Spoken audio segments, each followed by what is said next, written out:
friends, welcome back to my channel. It's Tori, and we need to get rid of some books. So my last video was a book haul that I've been kind of accumulating over the last couple of months, and I've been doing really well on my book buying ban. By the way, this year I've bought way less books than I've bought the last couple of years, and I'm feeling really good about that.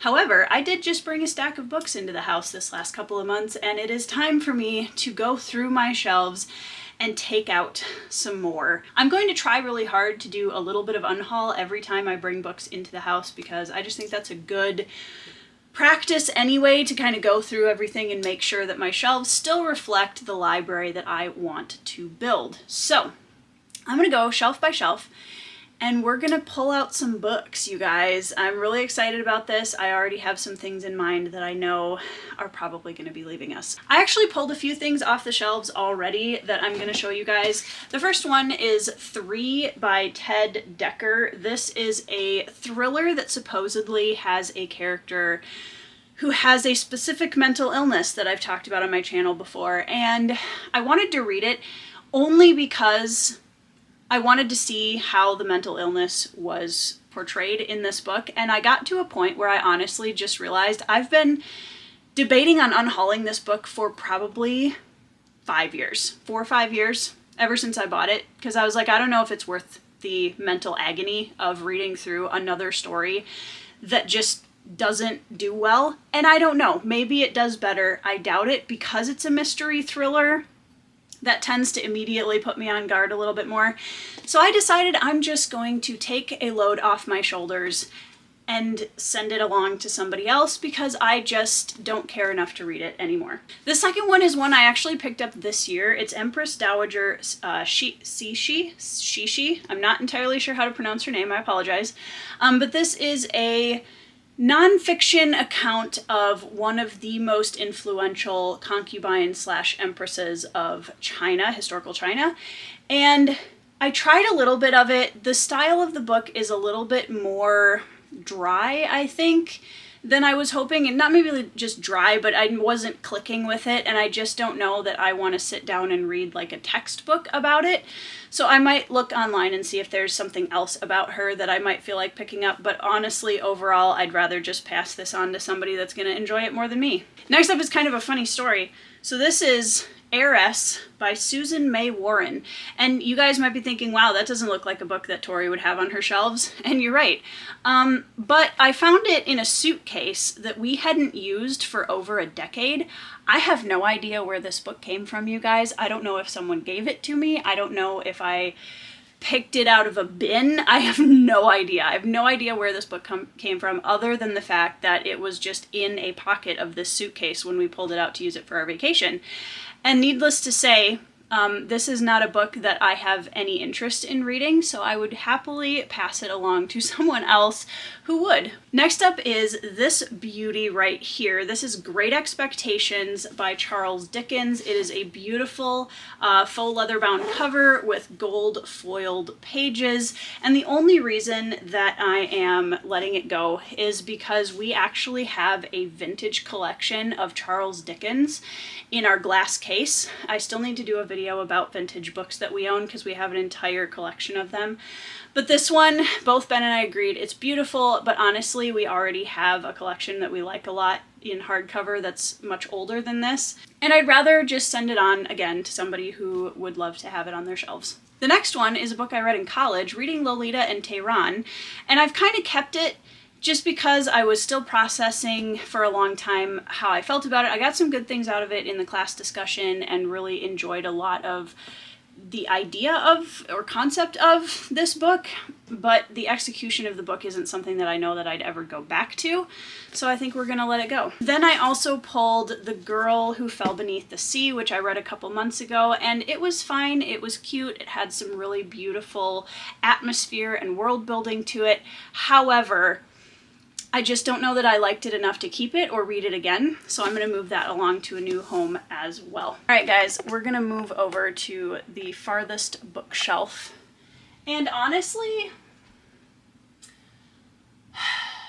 I don't know that there's anything on this first shelf that I plan to get rid of, or even the second shelf. This is mostly my Malazan collection, and everything up here I still really want to read. So I think I'm going to leave those alone for now. However, this third shelf down here definitely has a couple that I think are going to be moving along.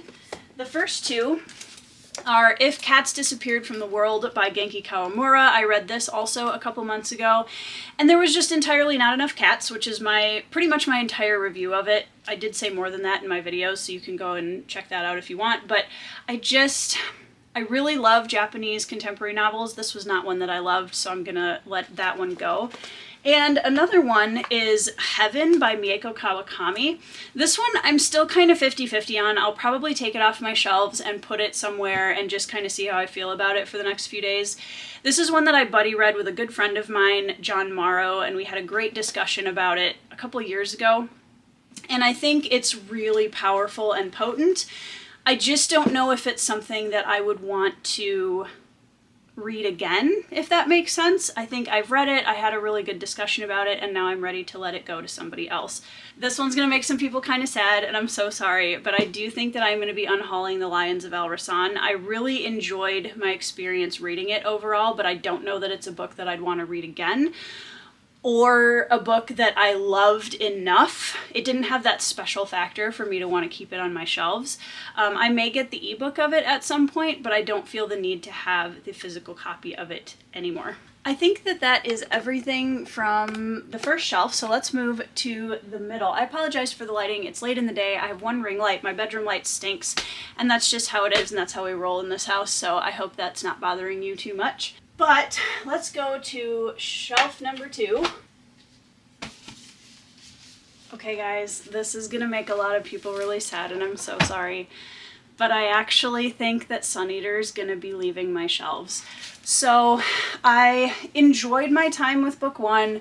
Book 2 I really struggled with. As you guys know, if you've been watching the channel this year, I really struggled with it, and nobody is more surprised that I didn't click with this series more than me. Book 3 I said that I wanted to try, and I read the first scene, and you guys, honestly, the first scene I really was just a similar flavor to what I didn't like in Howling Dark especially, and I just felt really put off by it. I put it back down, and I haven't reached for it since. And I just feel like they take up a ton of space on my shelves. I don't feel the need to go back to them right now. I can always get the ebook if I desperately want to continue and see what happens. And this is one of the things that's hard, right? When you're reading a series and you're not sure that you like it, especially in the first few books, it's always tempting to listen to that little voice in the back of your head that's like, but what if it gets good? What if you're just like a chapter away from loving the next book? And that's completely valid. I might be a few chapters away from falling completely head over heels with this series. However, I had such a rough experience with the second book, and the opening of Demon in White really did not intrigue me. It actually made me like frustrated that, oh, we're still here. So I just don't know that Sun Eater is a series for me, and I feel really bad about it because I wanted it to be a series for me, but I think I am going to have a great time listening to all of my friends who love the series talk about it and enjoy the experience through them instead. Next up is How Do You Live by Genzaburo Yoshino. I read this last month, and again, this was a book that really surprised me because I wanted to love it and I didn't love it, and that made me really sad. This is, I believe, Hayao Miyazaki's favorite novel of all time, and that's really awesome, but the execution of what the author was trying to do with this book by kind of putting out a moral story for middle grade kids, which, cool, love that. I didn't like the execution of it at all. It felt more like a college lecture than a story, and I didn't love that. So I think this one is going to be leaving my house as well. Okay, ooh, I'm kind of angled here. Hold on. I don't know if that helped. All right, let's go to shelf number 3.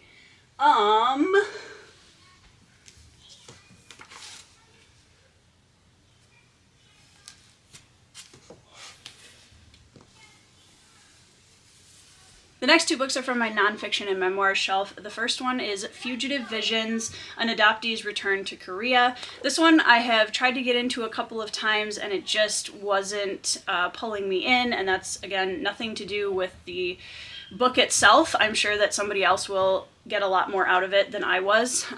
The other one is The Lost Boys of Sudan by Mark Bixler, and this one I may get on ebook at some point, but I don't feel like I need to own a physical copy of it. Alright, on the next shelf, oop, there they all go, No One Writes Back by Jung Yoonjin. I DNF'd this one last month because some of the content in here made me bounce away from the story very, very quickly. There were some, it wasn't for me. So I'm going to let that one go. And then I'm also going to be letting go of the Risen Kingdoms trilogy. I think it's the Risen Kingdoms, yeah, by Curtis Craddock. I read the first book in a buddy read with Nico from Nico's Book Reviews and Andrew's Wizardly Reads last month, and I liked a lot of the world building. Some of the magic system was really intriguing, kind of gave some Gaslamp / steampunk, airships, Three Musketeers vibes, and I liked that, but the direction that the author took one of the storylines just wasn't for me, and I don't feel pulled to finish the trilogy, so I am going to be unhauling all 3 books. The next one is actually a book that I was really excited to read, like in a TBR video a couple months ago, and that is The Gates of the Alamo by Stephen Harrigan. This is one that, like, I still want to read a little bit, but I also don't, because I started reading a little bit of it, and just some of the content and the way that the author was approaching the story just wasn't clicking with me. I didn't love it, so I think I'm actually gonna put this one down and unhaul it. And I actually feel pretty good about that. I've been going back and forth about it for a couple months, and I'm finally making a decision. Alright guys, this one might surprise some of you. I think I'm going to be letting go of my Barnes & Noble special edition of Dune. This is the black version. There's a black version and a gold version, and the books are literally about to fall over off the stack onto the floor. Just a minute. Alright, so anyways, the reason why I'm going to let go of this is because I don't feel like I need a special edition of this book. I wouldn't read the hardback anyway because it's not comfortable for me to read hardbacks usually, so I typically gravitate towards trade paperbacks. And I don't know how I'm going to feel about Dune. I honestly, from what I've heard, I have a 50-50% chance of enjoying it, which is fine, but I'd rather read a trade paperback, and I don't feel the need to have a special edition, no matter how beautiful this is, because it is really gorgeous, and I absolutely love it. It has beautiful sprayed edges, has some beautiful end papers. I absolutely love the edition, it's really beautiful, but I don't know that I need to have it on my shelves. I have special editions of other books that I actually really love, and I'd rather read the trade paperback version, and I think it's actually kept me from reading Dune that I don't have a comfortable copy to read. So I'm going to be letting go of my hardback version of Dune. Next, I am actually going to be getting rid of my mass market paperback of And Then There Were None by Agatha Christie. I recently purchased the trade paperback version of this, which is going to be way more comfortable for me to read, and because of that, I'm going to be letting go of my mass market paperback version.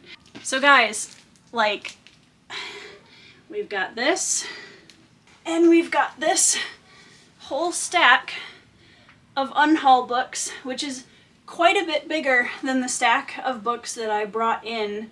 So I'm going to count these really quick and figure out how many books we are unhauling today.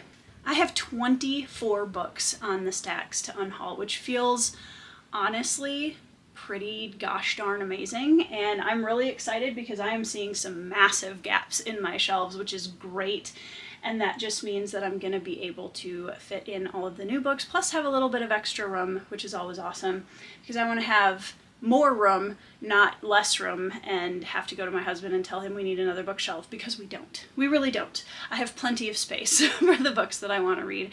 And as I continue reading and going through more books, I'm definitely going to have more to unhaul, because pretty much my philosophy on that is if the book isn't a 5-star, absolutely love it, or a really solid 4-star, I'm probably not going to keep it unless it's within a series that I really love. So for example, if there's a Discworld book that I only give 3 stars or whatever, I may not necessarily get rid of it because it's in a larger series that I absolutely love, if that makes sense. But that's what I have for you for today.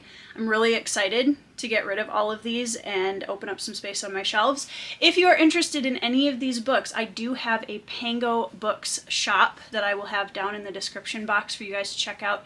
If you want to grab any of these, you're more than welcome to. I also have links down in the description for checking out my books if you're interested in reading those, and other social media. If you like this video, please like and subscribe, and I'd love to have you hanging around my little corner of the internet more permanently. So anyways, I hope you guys are having a fantastic week. I hope that you are reading some 5-star reads and that your library shelves make you feel really happy. And I will see you in the next video.